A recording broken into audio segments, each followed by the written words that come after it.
bonus, Conor. No. Listen, what we're going to do for these two gentlemen, as well as a bonus, is double their purse.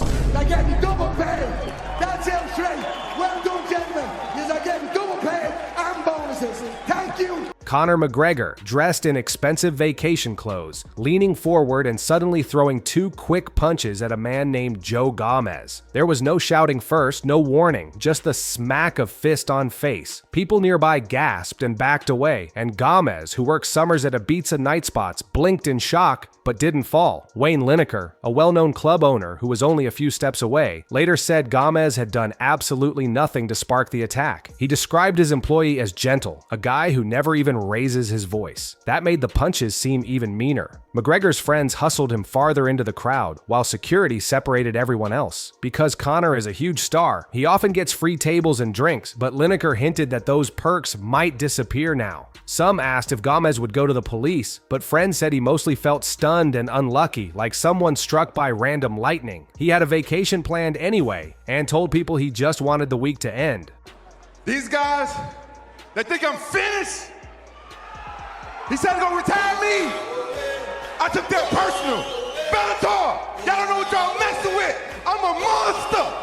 I'm taking everybody out. Anybody step in this cage, they going to sleep. Conor's surprise punches at the club weren't the only slaps making headlines this week. Quinton Rampage Jackson, a former UFC champion famous for body slamming opponents, spent a sunny afternoon at a pool bar, laughing with tourists. Someone handed him a strong shot, and a crowd counted down 1, 2, 3, 4, 5 before he tossed the drink back. As soon as the glass hit the counter, a woman standing beside him spun and slapped his cheek with a loud crack that everyone around the pool could hear. Instead of getting angry, Rampage burst out laughing, rubbing the red mark on his face. Later, he posted the video online with a joking caption. After all the guys he had slapped during fight promotions, maybe he deserved one in return. Viewers loved the clip because it showed a giant, tough fighter acting like a good sport, taking a playful smack without any drama. It also reminded people how fighters often switch between fierce competitors in the cage and easygoing characters when they relax outside it. What are your thoughts on Ilia Topuria and Ilia Topuria as a fighter? How do you feel about just the overall fight? É uma grande luta. Ele é um grande lutador, mas eu não preciso provar mais nada pra ninguém de quem eu sou, o que eu já fiz dentro do cage. Essa luta chegou na oportunidade gigantesca. Vou nocautear esse cara. Essa é ela. He's gonna knock this guy out.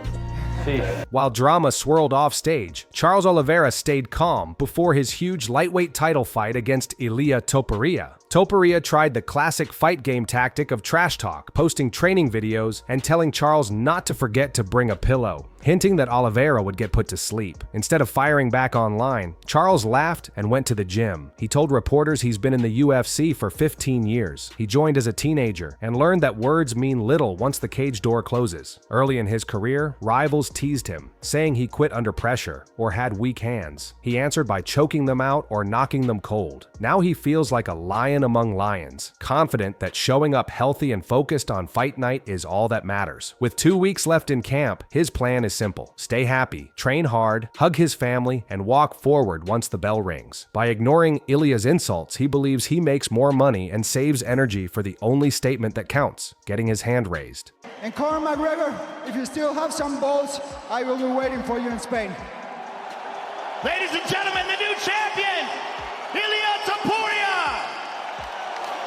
Ilia Topuria, however, had news of his own. In a sports science lab, technicians stuck small metal dots called electrodes all over his legs, arms, and chest. The machine sent tiny electrical pulses through his body and measured how much was fat, water, and muscle. When the numbers popped up on the screen, one technician whistled. Topuria's lean muscle mass was so high it went off the charts, meaning it exceeded the usual range for even elite athletes. Ilia grinned and posted the clip on social media, writing, "Final tests better than ever. Moving from featherweight up to lightweight can be tricky. Put on too much muscle and you slow down. Stay too light and bigger opponents overpower you." The test results became Topuria's proof that he had found the sweet spot, big enough to hit hard, still quick on his feet. Fans argued online about whether laboratory numbers translate into victory, but the video boosted excitement for the fight, showing two very different personalities, quiet Oliveira and brash Topuria, heading toward collision. To have any blood on his face.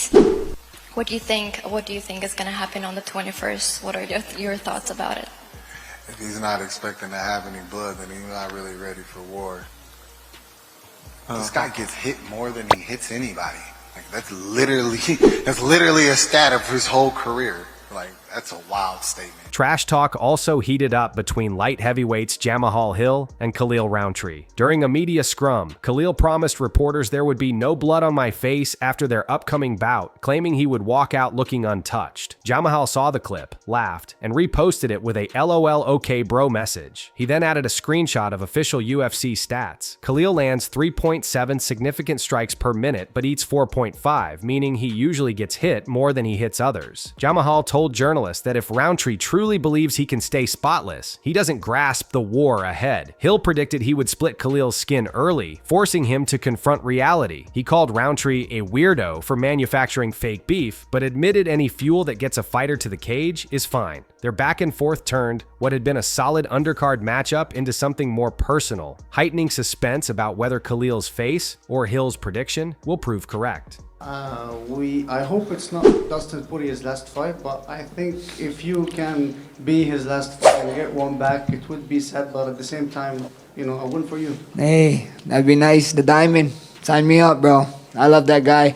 I got nothing but respect for the guy, but he is up 2-0 against my ass, and I don't have the best luck against people who 2-0 against me. So another story edging toward a final chapter involves Dustin Poirier. After years of thrilling 5-round battles, Dustin says his next walk to the octagon will be his last. He'll face old rival Max Holloway for the BMF belt at UFC 318 in New Orleans, his hometown. To make the night even bigger, rap superstar Lil Wayne, also from New Orleans, has agreed to lead his walkout. Dustin explained that Lil Wayne's camp told him he's in, though the event is still months away and details can change. Fans imagine the Superdome shaking as the rapper's voice booms and Poirier strides out for one final firefight. The matchup itself carries history. Dustin beat a younger Max back in 2012 and again for an interim title in 2019. Now Holloway, always evolving, wants payback, while Poirier yearns to end his career with hometown cheers ringing in his ears. The promise of music, memories, and two of the most beloved strikers in UFC history has ticket demand soaring. Not every fantasy fight exists only in posters. Lightweight contender Renato Moicano recently said, if former welterweight champion Kamaru Usman ever battled current King Islam Makhachev, he would bet on Usman. Moicano's opinion matters because he has shared the cage with Islam and felt his grip firsthand. While praising Makhachev's flawless technique, he described him as not especially strong for the weight, even estimating Islam weighed less than Moicano on fight night. Usman, by contrast, carried muscle thicker than a tree trunk and controlled opponents with relentless pressure during his title reign. Moicano believes their wrestling skills would cancel each other out, leaving a kickboxing contest where size and power tilt to Kamaru. His comments sparked lively debate. Some fans called him crazy, pointing out Islam's recent dominance. Others agreed that Usman's frame could pose new problems. Though the matchup lives in rumor land for now, Moicano's breakdown gave fresh angles for fight night dreamers. I always love to see the type of energy that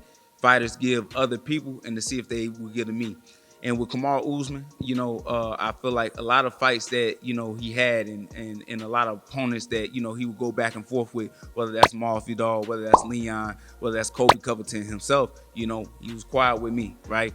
And I seen, not about his... Speaking of sharp words, middleweight icon Israel Adesanya filmed a reaction video while watching Kamaru Usman fight Joaquin Buckley. Throughout, Izzy kept muttering, "I hate this guy," meaning Buckley. The word hate sounded harsh, and Buckley took notice. In a long response video on his own YouTube channel, he fired back. Buckley said Adesanya acted like a pretty boy who only pretends to be tough online. He reminded viewers that Izzy had lost his belt to Dricus du Plessis and questioned why Adesanya focused on him instead of the man who dethroned him. Buckley even recalled confronting Izzy in person at the UFC Performance Institute, offering to fight then and there. He called Adesanya no real African, claiming DDP and other fighters still live and train in Africa, while Izzy trains in New Zealand. Buckley ended by saying he would throw down anytime, hinting he has nothing to lose. Though the rant might never turn into an official bout, the feud showcases how social media can create fresh storylines overnight. No, man. I'm tired to give chance the small guys, I need my second belt, It's nothing excited.